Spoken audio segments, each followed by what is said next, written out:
और 25 साल inclusive education पे काम करने के बाद जो मैंने एक जुमला बनाया वो बना है, टीचिंग इज़ रिपेयरिंग डीएनए।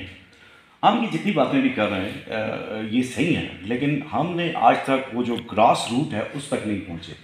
75 साल से हमारा मुल्क हमने आज़ादी हासिल की है, 75 साल से स्कूलों में तालीम दी जा रही है, यूनिवर्सिटीज़ में तालीम दी जा रही है। और इस तालीम को जब हम माशरे में देखते हैं तो देखिए आज हम बातें कर रहे हैं कि भाई मतलब सफाई नहीं है और दिस इज़ नहीं है। तो बेसिकली हमारा जो एजुकेशन सिस्टम है वो सिर्फ एक चीज़ पे काम करता है, मतलब it's just like a printing machine कि बस जो कुछ किताब पे ब्लैक बोर्ड पे लिखा उसे छापा और बना दिया। जो एक बच्चे की जो एक जहन होता है, जहन साजी होती है, उसमें बहुत बड़ा रोल होता है 4 इंसानी जहानतों का, ज़हनी जहानत, जज्बाती जहानत, जिस्मानी जहानत और रूहानी जहानत।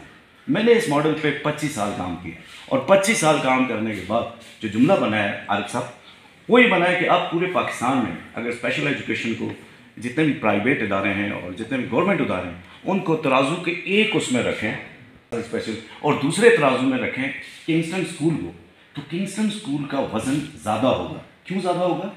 कि मैं ये समझता हूँ कि जो टीचिंग इज़ रिपेयरिंग डीएनए है, कि डीएनए रिपेयर हो सकता है। और वो कैसे हो सकता है उसकी पूरी एक मिथ है। मुझे सर की बात बड़ी अच्छी लगी बिहेवियर चेंज की, कि आप बिहेवियर चेंज पे काम कर रहे हैं। आरिफ साहब माशाल्लाह आपका खुद बहुत डीएनए को रिपेयर करना शुरू करती है। और इसको जब आप एक्चुअली